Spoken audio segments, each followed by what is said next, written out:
Hello there, world of tankers. Welcome to the channel. I'm your host, Droodles Blitz, and in today's video, we're going to be asking a very simple question, and I want to know your answer to it. The question is, should you get banned for camping in a heavy? Should you get banned for camping in a vehicle that's meant to play aggressive and in the front line? Personally, I think yes. And I've got multiple reasons why, and I'll be explaining them in today's videos. And as I said, you guys can let me know in your personal feelings as well.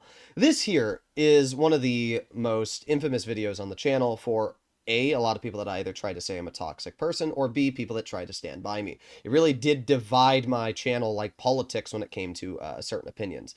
We can see that there is a cron. You know, if I go back a teeny bit, we can see that there is a cron blocking the path for me to get into this bush here. It's not that I couldn't sit there, it's the fact that either side I were to try to drive around this cron, he is sitting sideways and I can't get around him. If he had sat to the edge here, I could have driven into the bush. If he had sat to the edge here, I could have driven into the bush. But this cron has decided to take up the entire lane because he thinks he's special. So I decided to move this cron out of my way. And this is where all the controversy sparked, right? I moved this cron for, I think in total, about 10 seconds. We can see I'm trying to move, and I'm just trying to get up this hill. Still, this cron is unreactive. Mouse spotted, not able to hit him. Okay, I'm going to move a little bit more. Now, if we take a look at the direction the cron is driving, we can see from the track wheels, he's trying to drive in front of me. And finally, I've made it into the bush, and now the cron backs up. Now, this cron got pushed for, in total, about 10 seconds, right? That was the extent to my blocking there. That was enough of a action for Wargaming to ban my main account a year ago for about 3 months. That was it.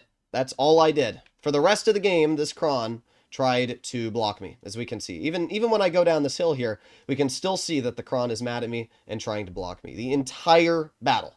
Does not matter what I did. And this was a very, very polar opinion from content creators. Because I remember Meaty saying he stood by the cron, and that I shouldn't be able to push somebody to get into a position I wanted. I remember other content creators like Fugit tried saying that I was in the wrong for pushing the cron.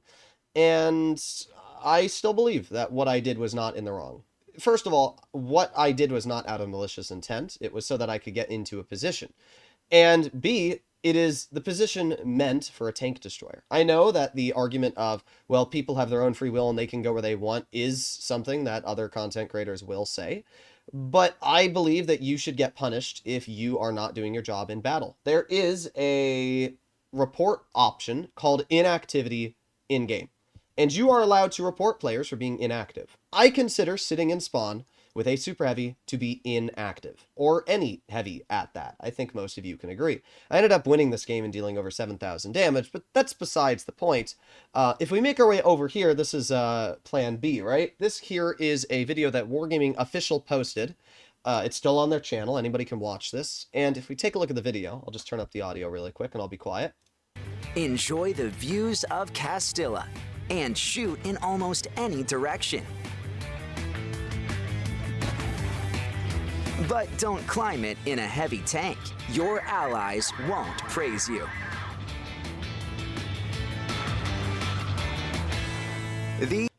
So what I find interesting is that Wargaming has a video on their channel saying not to climb a heavy tank onto Castilla Hill. And they showed two tanks pushing the vehicle off the hill, clearly almost saying like, hey, if you see heavies up here, you can push them off the hill.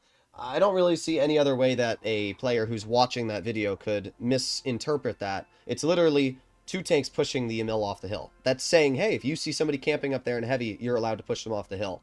But the point being, right, Wargaming has said in their own official video that you shouldn't be camping in heavies, and that if you are, you should expect your teammates to not like you. And the other thing is that when you have somebody that's sitting in a spot that you need to go to, it is decreasing your effectiveness and their effectiveness, which is just a double entendre. So as I said, the question for you guys is, do you think that heavy tanks, players that are camping in spawn with full health heavies, should be punished? Do you think that they should receive a ban or a warning for camping in spawn? We have the game in the Murat that I played about 10 minutes ago, and I was originally planning on making a review on the Murat today and showcasing why it's the lowest win rate tank in tier 10. And, well, I got this team, and this team absolutely sucks. So I said, you know what, instead of doing a video on the Murat, I'm going to do this team first, and then I'll record the video after. we can see the main perpetrator, which is the goal of topic on today's video, and that is this player in the VK72. Now, they have a tier 10 super heavy, they have 2700 health, they're on a game and map where they can literally drive to the middle hill, sit hull down, and instead what they've decided to do is sit in this position of the map for the entire game. I'm not joking, for the entire game. I'm over here in my Marat trying to do the best I can. We can see a 1300 health IS-7 has made its way over to the side of the hill over here. I'm going to shoot this IS-7, right? IS-7 now has, after the shot, 340 health, okay? And that IS-7 has, or 240 health. There's my full health VK72. What's he doing? Let's find out, guys. Let's find out what he's doing. Where are you? Ah, there you are. What are we doing, bro? You think, oh, maybe he's going to move out now? Maybe he's going to shoot the IS-7? No, he's not going to do that. He's going to literally just sit here and do nothing for the entire game. That's it. This is the entire VK72's gameplay for the rest of the battle. We can skip and skip and skip and skip and skip and skip and skip and skip and skip and skip until he dies and he sits there. Now, my question to you is, do you think a player like this should be punished? Or do you think it should be he has his own choice of where he wants to drive his tank and therefore he can do what he wants? I think that if you are playing your tank in a position that it's not meant to be played, especially a super heavy, there's no argument. There's not a single person which can come into the comments and say, oh, you know, he was in a lightly armored tank, so it's understandable why he'd stay further. And now, he's in a German super heavy and sitting in spawn.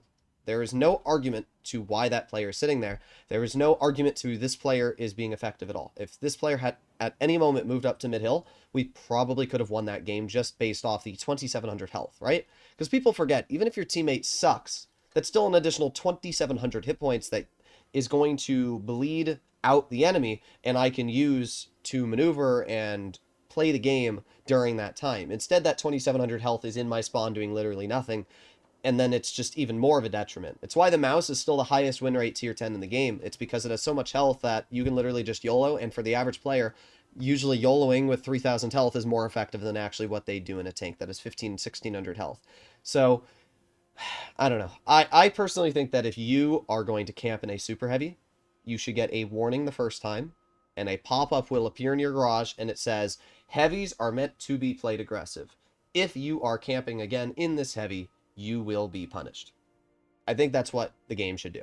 And I think after you get that warning, if you proceed to camp in a super heavy or a heavily armored vehicle again, a tank which is not meant to sit in the back, you should get punished. You should get a ban accordingly. Maybe a day ban. If you do it again, a 2-day ban. Do it again, a 4-day ban. Do it again, an 8-day ban.